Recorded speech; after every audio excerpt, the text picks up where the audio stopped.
Hey, this is Josh Brown with Life Report again with part 3 of my response to Valerie in Silver Lake, Kansas. If you want, I've got links to part 1 and 2 in the description. She's having had a abortion debate with her dad, who is a Christian and very pro-choice.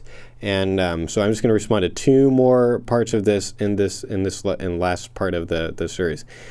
Valerie says, here was his final comment to me. They were doing this on like Facebook. It was like an online debate, which is generally speaking, or I won't even say generally, almost always not the best place to talk about abortion.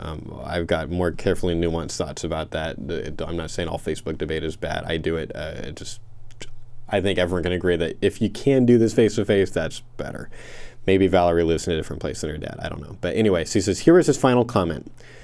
No, there is a more fundamental difference. You want to say that abortion kills babies? I disagree. It does not kill babies. You want to say that a fetus is equal to a child? I disagree with that. Childhood begins when the fetus takes its first breath. Okay, so when someone, and I've heard that before, not often. I think it's one of the worst anti-personhood arguments, that personhood begins at first breath. Christians sometimes make it because they're misinterpreting a verse in the Bible about first breath. There is the Greek or Hebrew word nephes, N-E-P-H-E-S-H, I think. Scott Klusendorf responded to that on our show. I'll give a link in the description. We had a really good conversation about pro-choice Christian arguments. In fact, you really ought to listen to that, Valerie, if you haven't, because there's probably a lot of things in there that your dad might actually believe. I'll just say a few things. I've talked about this before, but I was saying, why is the newborn baby breathing important? Why? It's almost the so what response, but not meanly. Why does breathing matter? Why does that matter? Does I might ask, does breathing have to do with the lungs? Like, does it have to be the lungs that are doing the breathing, or can the child receiving oxygen within the womb count as breathing? Like, what's your definition? Because obviously babies get oxygen in the womb. This is not their first exposure to oxygen when they get out of the womb, and that comes up to the other, I think, even stronger thing is babies don't always breathe right away with their lungs when they're born. Sometimes it takes a few minutes before the baby starts breathing with their lungs. That's why you see doctors spank babies' bottoms when they're born. They're trying to kind of get the baby to use its lungs and cry and scream, and they need their lungs for that. So it's not just like, sadistic doctors that are into spanking newborns. It's, we're trying to get them to use their lungs. It's not happening right away. So what about that? What about the baby who doesn't breathe right away? Can we kill them too, or just when they're in the woman's body, or what's going on there? I think it's a bad argument, but that's where some people are at. But then this gets interesting. He says, I know you are probably ready to put forth some argument opposing this, probably like what I was saying. And he says, but that is a waste of time. I recall arguing with my pastor about this topic some 40 plus years ago. I have not changed my mind on this in the last 40 plus years, so it is unlikely that I will change my mind in this lifetime. That's always a bummer to read when you're having a dialogue with someone, and probably emotionally difficult, and it kind of also gives you reason to pause. Like, is this even worth going on? I mean, he's kind of closing the door. Basically, is a little bit. He's not literally saying stop talking now, but it's kind of what's it's the implied. You're not going to change my mind, so don't even bother arguing with my awful first breath thing. So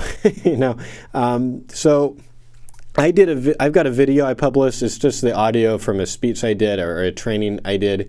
I spent like 5 minutes. It's not a long video, but I think I did like 5 minutes on how to end conversations and when is it appropriate to go ahead and actually end it yourself. Obviously, when a pro-choice person says, I'm done with this conversation, and walks away, it's not always like that. Some people are really nice about it. Some people are like, oh, I love this conversation. I just got to get to class now, or whatever. So obviously, when they end it, that's it. But sometimes they're willing to go on for as long as, for hours. And every once in a while, I think there are circumstances where it's the wise decision to to end the conversation ourselves. So I gave several different criteria that I use when I'm trying to evaluate whether I'm going to continue a discussion or not. And Steve Wagner offered some thoughts too that I gave for him. I'm not going to rehash all of that because that's in the video. So go watch that video for some of those criteria. But then I want to add to it. I want to talk a little bit about how to end the conversation. That video is more about when to know that it's the time to end the conversation. This is probably it for you. So how do you end it, and how would I end it if I were in your shoes, Valerie? This is a few things. I jotted a couple of notes as I was thinking about this. The first thing I would say, and I've said this before to people that say something like this to me, "You're never going to change my mind," you know. I've said, and there's a little bit of a, you know, a kind of a, I want to say shaming, but I don't like mean it in a really pejorative way, like a negative way. Just a little bit of a, well, here's what I say. I'm really open-minded on this topic. And I've told people in abortion, like, I mean that. I'm not just saying that because I want you to keep talking to me. Like, I've changed my mind about different aspects of this issue. I used to think Planned Parenthood was racist. I no longer think Planned Parenthood is a racist organization. There's plenty about that on my website. You can go check it out and then disagree with me. That's fine. There's different things. I've just adjusted my thinking on this topic, and sometimes it's been because of talking to smart pro-choice people that made me think differently about some. Or maybe there was an argument that I was using that I always thought was great, and then I realized that there's a really good counter argument to it, and then I had to change the argument or whatever. So I might say I am really open-minded on this topic, and I'm wanting to understand your reasons more. I feel like I'm not super clear about why you're pro-choice. I've heard a few specific things. I'm wanting to understand them better. I would like to understand you better. This is not just about me preaching to you about my views. If you don't care about why I'm pro-life, that's fine. I won't share that with you. I don't feel like we need to tell people all the reasons that we think something if they don't want to hear it. Like, oh, how is that helpful? But you might say, I'm interested in your view, though, and just understanding you better, especially because you're my dad. Because we're going to continue to have a relationship. I would love to, you know, this is an issue that's particularly important to me. I know I might not change your mind. That's fine. I just want to understand you. That would be the first thing I would say. I might also ask, there was someone called into the Life Report one time and kind of suggested that we start conversations this way sometimes. His name is Michael. And I think this actually might be a good place to kind of use that. And that's this idea of asking, do you see yourself as a generally open-minded person? Or do you feel that you are closed-minded only on this issue? You've got to be really careful about the way you ask this. This is a sensitive question, but I think it's a legitimate one. When someone says, you are not going to change my mind on this issue, I think usually most people would agree on both sides of the abortion issue that being an open-minded person is a virtuous thing. Being willing to change your mind, having that kind of basic, decent humility is a good thing. And your dad's not describing that, right? So I want to make him think differently, and maybe no one's ever asked him that before or made him think that before. This is why I talk about the humility and being open-minded thing so often on my shows, because I want pro-life people to be open-minded and carefully weighing the strengths and weaknesses of the arguments from both sides. And obviously we do that a lot on the show. So something else I might say is I might ask, have I done something in these conversations that makes you not want to talk to me about this? Sometimes we're too pushy or too, especially when you do online debate, there's that whole, it's one of the reasons online debate is difficult is because it's all text. And so sometimes, that those nonverbal communication things are missing, I think. And the nonverbal part of communication is super important, especially in a difficult and emotional debate like this is. That's why I think so many people are kind of bad at online debate, is because they do fine with their arguments, maybe, but they have a hard time realizing the nonverbal communication that's lost, and they don't make up for that. What I work to do is try to kind of make up for that. I create kind of almost a caricature of myself. It would sound a little bit weird if I said it all out loud, but it kind of is adding some of the niceties and stuff that comes from nodding and make little jokes and things like that, just to try to kind of balance out, kind of make up for what I'm losing when I do an online dialogue. So maybe you've set him off. Maybe you made him frustrated, or maybe it's just gone too long. Maybe people only want to debate abortion so long, once a year, whatever, whatever it is. Asking you, what is it that, is there anything I've done that has bothered you? And if so, I want to apologize for that. You don't want to have made him like super uncomfortable. Since he's a Christian, I might say something like, it seems like Christ cares a lot about the widows and orphans. When he was doing his ministry, and I do too. And I feel like and it's not the only class of contemporary widows or orphans, but I think one of those would be the unborn. It's hard to imagine like, who is more of an orphan than an unborn, vulnerable baby whose parents, or at least one of his or her parents, wants to hire someone else to kill him. Seems like, I'm guessing Christ would care about that. Just you're not even you're not using Psalm 139 and Jeremiah 1:5 and all these other things. You're just kind of making this really soft New Testament kind of pitch. It's not my only biblical argument, but this would be one. And it's because it seems like Christians should care about what Christ cared about. So I might say something about that. And I might also, now this is a little bit tougher. So maybe not all of this is right for you to say, Valerie, but one thing you might consider, having a tool in your toolbox. And I'm going to kind of close this, but this would be one of I might say there have been times in the past where Christians have been on the wrong side of history.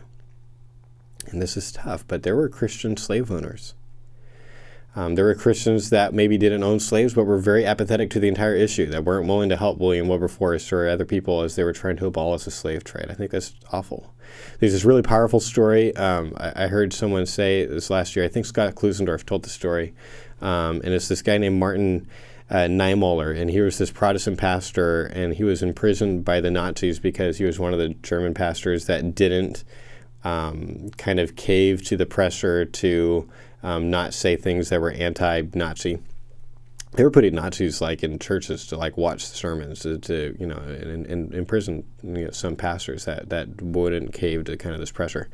Martin Niemöller is one of those that eventually he didn't back down, and he was imprisoned by the Nazis. And then there's this visiting minister that he knew that told him, you'll be released if you agree to keep silent about certain things and respecting the government. And the visiting pastor kind of said that, and he concluded, so why are you in jail? And Niemöller is said to have responded, why aren't you in jail? There have been Christian pastors that have been on the really wrong side of history on some things. Not all Christian pastors, but some. And so we should think carefully about this issue, I think. I think that's kind of what I would say. I would definitely say, I love you. It's important for your dad to know that you love him, especially if you disagree on a big thing like this. To build it, like there's little things that I might disagree with my parents about. I don't think anything major, but maybe if we spend a lot of time talking about politics or issues, we might find little things that we disagree on, and those are the times you want to make sure that everyone knows we love each other, we care about each other, we respect each other. And it's okay for people that love each other to respectfully disagree on things. But I'm going to be willing to talk about them too, and maybe find out that I was wrong.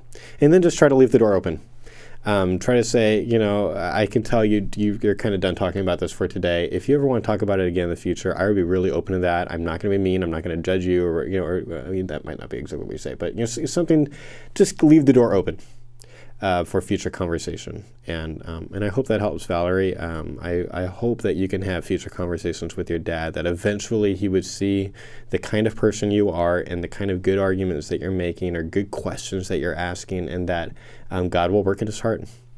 I don't get religious very often on this channel, but I'm a Christian, so I'm not going to apologize for that. I hope that God works in his heart. That maybe whoever his pastor is now will work in him, that God will put people in his life. And I think you would probably be one of those people that can keep pressing him on this really important issue.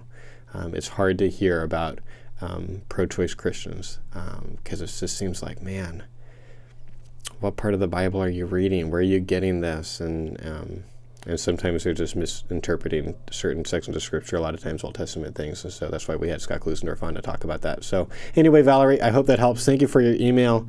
It gave me a lot of things to talk about that I think will be helpful to a lot of people. So thanks so much.